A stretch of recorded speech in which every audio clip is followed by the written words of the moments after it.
Welcome to Meeples on Meeples, episode 79. I'm Adam. I'm Brian. Andrew. As usual, before we get into our game of the week this week, we want to invite you over to our website, meeplesonmeeples.com, as well as our YouTube channel, Facebook, Twitter. Follow along with us on all the social media and see what we've been playing. This week's game of the week is Machi Koro by IDW Games and Pandasaurus. And it's kind of a city building game, but really it's all card based.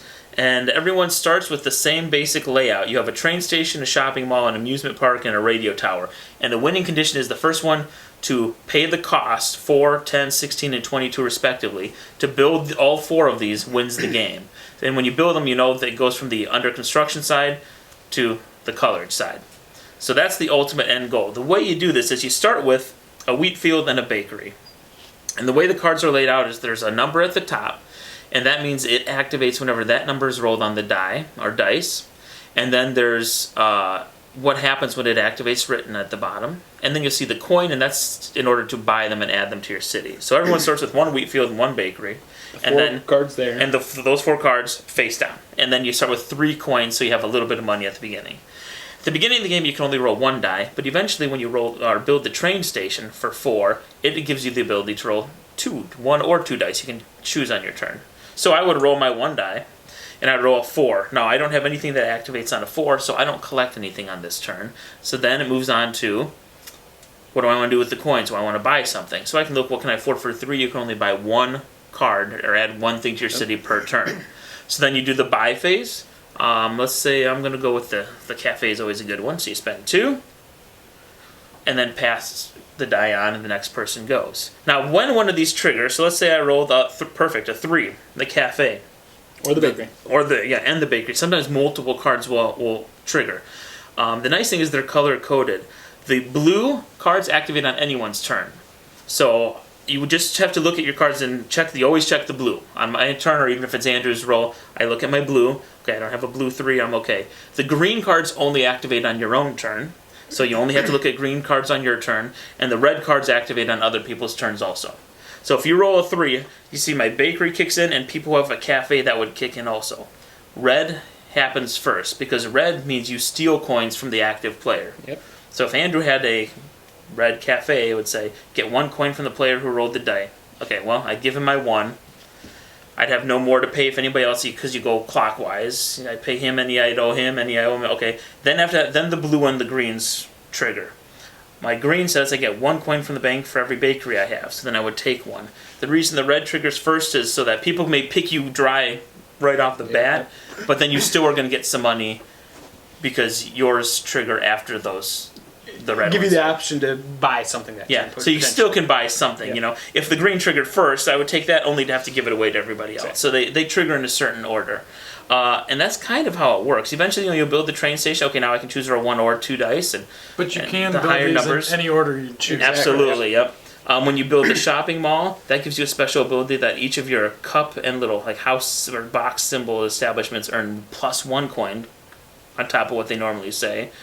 The amusement park gives you the ability, if you roll doubles, you can take another turn. And then the radio tower, assuming it's not your last one, because once you build all 4, you win the game, you can choose to re-roll your dice if you're unhappy with your roll. And you can buy a couple of things. You can buy multiples of each. So there's, as you can see, many wheat field, many ranch. So just because you have 1 wheat field doesn't mean that's what you're stuck with. You can buy a ton of them if you want. Yeah, so you'll start to build up your city like this. And then it gives you more options when the dice are activated, and you have to keep track of as your city grows what happens. And the other card we didn't talk about is the purple. That activates only on your turn, but that allows you to take coins from everybody else at the table. So if you roll the 6 and you have the stadium, you get to take 2 coins from every other player on your turn. I think that's about it. I mean, it's not an overly complicated game. No, there's a set number of cards in each pile, so eventually the cafes will run out. Fine, you just can't buy any more, but that's no big deal. So you just kind of play through building your city and try to be the first one to build your 4 special properties. Yeah, properties. That's about it. All right, let's talk about strategy.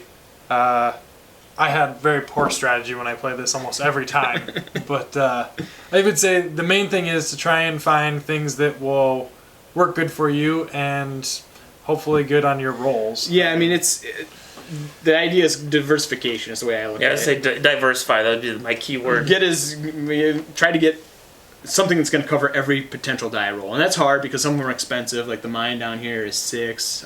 Some of the purples, and one of them's 8. So it's some of the properties are more expensive. You have to build up to them, but you just diversify. Try to cover the broad spectrum.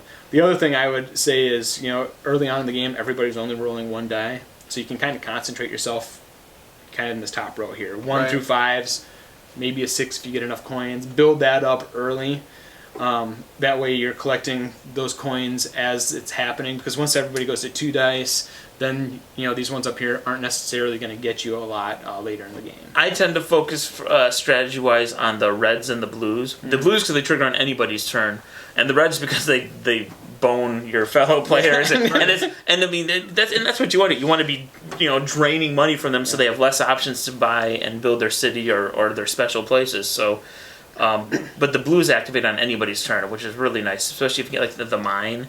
You get 5 coins if anybody rolls a 9. Or anyone else. I was gonna say mid game, the 2 properties I always go to, and maybe it's not gonna work for everybody. I always go for the mine and the apple orchard, the 9s and 10s, because like you said, the mines get you 5 for each one you have. The apple orchard gets you 3 for every one you have. So you get 2 or 3 of those in your hand, you can really start racking up coins late in the game. I think that activating maybe save up and buy one of these hires, 16, 17, depending on what you feel would actually be beneficial to you, especially if you could re-roll. Yeah, don't go in order necessarily. Right, don't go, the 4, 10, 16, 22, really look at what you got here versus what one of these could help you out. But do pay attention, because once you do build the shopping mall, each of your cup and, again, that little box symbol establishments earn +1 coin. So let's say my cafes kick in, and I have 2, so instead of getting 1 coin, 2 coins, I only get 4 coins from the other player or whatever. Right. So, like, once you build this, really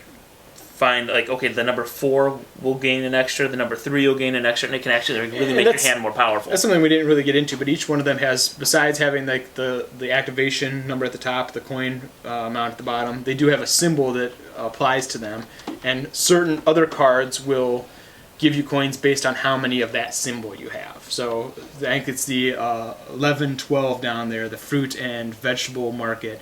If you roll an 11 or 12 for every wheat symbol grain symbol you have, you get, 2 coins for every grain symbol you have. Right, so I had that late in the game. The 10 and the 1. Exactly, and I had lots of 10s and lots of 1s. I rolled that and I get like 10 coins just on one roll right there. So I mean, besides making sure that you have diverse numbers out there, pay attention to the symbols you have too, because certain other cards give you multiples based on those symbols.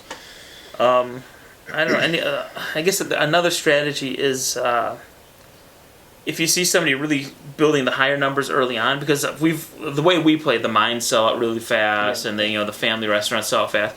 If you see somebody like really stacking up on the higher numbers, and you don't have as much as that, just always remember you have the option to roll 2 dice once you build your train station. Maybe you have a lot of low numbers, the 1 through 6s, just keep rolling 1 die for a while, and you don't benefit them. That player won't benefit as much, until you've built up your city or whatever. So kind of keep track of what other people are doing. And I went with that too, but I bought some of these anyway, and all of you guys had already built this, and I had the shopping mall and the amusement park built, and I didn't really have to roll 2 dice because most of the cards I bought activated on somebody else's turn, so I didn't have to worry about rolling 2 dice. Which is nice, because then you wouldn't roll the 9 and 10 for the family restaurant and have to pay out. Right. You could still roll your 1 die, get some stuff, collect on everybody else's turn, and not have to pay out for it. This may not work for everybody, but we've played this a few times, and I really don't concentrate on the green cards, the ones that only activate on your turn. And personally, for me, it's just because it's a limited amount of time you're going to collect. I mean, if you're playing with 4 or 5 other, how does this play up to? Up to 4. So if you're playing with 3 other people, the reds and the blues are going to activate more often than those greens. Now the greens, granted, will sometimes give you, again, those multipliers where it gives you a number of coins based on like the symbols you have, so you can get a lot of coins. I just don't find them to be all that beneficial though, because they only activate on your turn. They do give you a little, like this one gives you, if you get a 4, you get 3 coins versus something else that activates on somebody else's turn that only gives you 1 coin. Yeah, typically they give you more. But it is because you have to activate. Yeah, but personally though, I've just never found them to be all that beneficial to me. So I always focus again on the ones that activate for everybody else. Anything else strategy-wise on this one? No, there's a lot. It's dice rolling. I mean, there's a lot of luck. Mm-hmm. Yeah. All right, now we'll talk likes and dislikes. I'm the one who owns the game, so I want to start right off the bat with the components. First off, know that the nice neoprene, mouse pad material mat does not come with the game. That's sold separately. So really it's just cards on a table.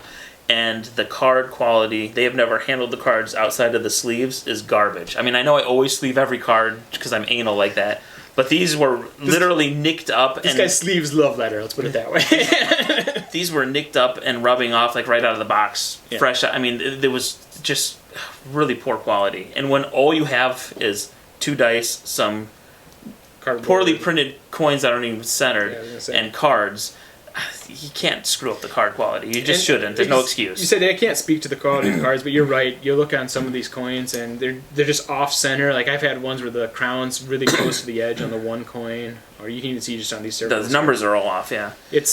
So the component quality is very, very low. It's a $30 game? Yeah, and the other thing they did is, this was originally a Japanese game, and it came in a sweet little box about this big. Mm-hmm. Just a nice, compact travel game.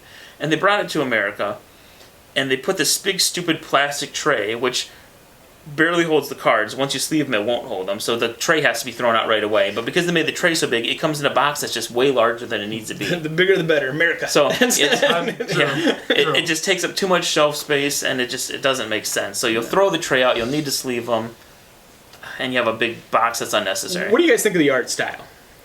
I like it. I do like it. It's cartoony, but I would say that's the one thing they probably did right. Yeah. It's kind of neat. I actually just noticed this, but along top of all of them, it's just random die. Yeah, that Nice. background there, I didn't even pay attention to it. Which is kind of cool. But each picture is very clear cut to what it is.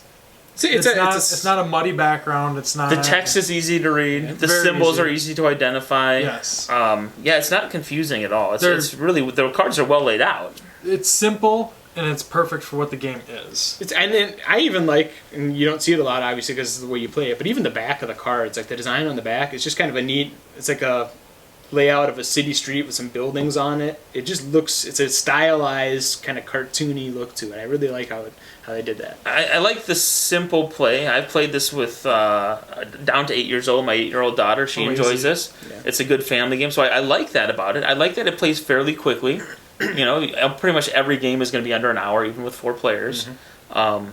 So there's a lot to like here, but the component quality is a big ding for me. I'd say the hardest part about the game is when you get the multipliers and adding up how many coins you get.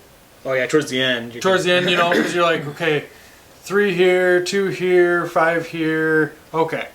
That's the hardest part of the And game. I was gonna say, I think this, like you were saying, like your 8-year-old, I think has a lot of appeal for a wide range of age range, but even people that may not be into games. Mm-hmm. The only age Good limitation, gateway game. The only age limitation might be that towards the end is keeping track of all your cards, how much you're gonna collect, that kind of stuff. But I think this game, while the red cards do kind of encourage you to, as you said, bone the other players, I think this game, you can really play it to the sense where you can help out the other players. So if you're playing with a 7 or 8-year-old who maybe can't do that, you help them out. Say, hey, I rolled a 2. You need to collect. It is competitive, but I never some games you really get it gets intense and it's very cutthroat. This game is so light that I'll be honest. When I play it, I don't really care if I win or not. As long as I'm having fun. This is the kind of game, and I enjoy these games where you can just kick back and talk and enjoy the company of hanging out with your friends, family, relatives, or whatever. You're able to do that with this game because I don't think anybody takes it too seriously. So that's nice. If you're getting extremely competitive at this game, You're too hardcore. You know what I mean? you got some issues. I do want to ask you guys, what do you think about the theme of? Because I went into this really excited about a city building game. Do you think that theme comes through in this? No. No. Yeah, I okay, mean, me neither. Yeah. The names, okay, yeah, it's a forest, okay, it's a mine, it's kind of... Other than that, it's more just symbols and knowing which card has what name. I don't get the point of even the locations don't really correspond to what you get necessarily. Like, okay, so the cafe, if somebody rolls a 3, I get a coin from them. I don't know why the cafe matters. Why do I get a coin? They came to my town because my cafe's better than theirs. Or, I don't know. And they robbed me. That's why I got coins. No, you're right. Like, theme wise, it doesn't make a whole lot of sense. You don't match up the location with the coins you get, anything like that. But I don't know, any other likes, dislikes, things that jump out at you guys? no. All right, let's talk reviews then. Our scale is simple, 1 to 10. 10, great game. Go out and buy it for everybody you know. 1, Manhattan Project, light it on fire, kind of just burn it to the ground. I'll kick it off here. I'd give this, it's a solid probably 7 for me. And it's right in the middle of the road. I like it. It's fun to play. It plays well. The rules are very simple. It's not a game where you're fighting over what should happen at all. I mean, everything's on the cards. It's all based on dice roll. Component quality, as Brian said, is a little low, but I like the art style. A couple things that bring it down would be the theme, just because it really doesn't seem to matter. I mean, it's literally collecting cards, rolling dice, trying to get more money. I don't feel like the theme really connects otherwise. And on top of that, it probably would be the component quality, the card quality, where it comes out of the box nicked and marks on the cards. That's a kind of a downfall. Otherwise, it's a good all-around game. I mean, it's a good gateway. You can get a lot of people in to play it, a wide age range, and I'm not going to argue if somebody pulls it out and wants to play it on a game night. At the same time, I'm probably not going to go asking for it either. It's just kind of right in the middle of the road for me. You summarized my review quite a bit, actually. I'm going to hit it with a 7. And the way I look at a 5 is I don't love it, I don't hate it. There's nothing broken. It's just meh. Mm-hmm. So a 7, I enjoy the game. I'll never turn it down. Yep. I will recommend it, or suggest playing it sometimes. I bring it, I own it. But while it's fun and while it's a nice, relaxing game, and it plays a wide variety of ages and different types of game groups. Plays quickly, so you can get several games in a night or plan for something meatier afterwards. So it ticks off a lot of boxes and things I look for in a game, but the component quality is crap, like Adam mentioned and like we talked about earlier. And that theme is pointless. I mean, honestly, if I was going to play a game that involved rolling dice and based on those dice, what am I going to do on my turn or whatever, I would rather play Dice Town. I don't know if that's a fair comparison. But I think Dice Town's a better. I'd agree. I'd say there's plenty more games of luck that I would rather play. Yeah. We didn't talk about this, and maybe in the review here, the color issue on this. Maybe we have our colorblind player Ian, who I think had a little bit of an issue between, the reds, blues, and greens, knowing when they activate on your turn, which might be a downfall for that community on this game too. But it should only be for a split second because the number is big at the top. What did you roll again? And they just have to look for the 2 or whatever, just for the 3. And keeping the if you're colors smart, straight is the bigger thing, you lay your city out in order so you can just go down your line. So right. I think they did a pretty good job because some games don't address that at all. If you're colorblind, you're just up the creek. This one is. I think it's still pretty legible. And you always can fall to what it says at the bottom. So even if they do, the reds, blues, and greens, they can't tell which turn they're supposed to activate on. The description on the bottom. They still say them. anyone's turn, your turn only. That's true. So that corrects it. I just wanted to throw that out there because we did play with him tonight, and I think kind of initially he had a little bit of that issue. So I'm gonna back up with a 7. Yep. I'm rated a 6 just because. Lots of things they said that I do like. It's fun. Throw it out here. I'm not going to turn it down. I certainly am not going to request it, though. The theme just falls so flat for me that it's fun, but I wish there was a little more meat to it. Just a little bit, and it could be a little bit higher for me. But other than that, it's fun to play. It's certainly not broken. It's simple the way it is. The artwork is fun, things like that.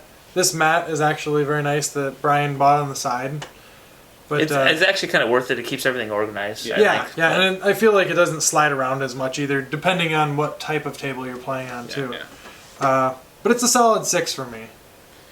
All right, that's our review of Machi Koro. Keep checking back to our YouTube channel to see what we've been playing.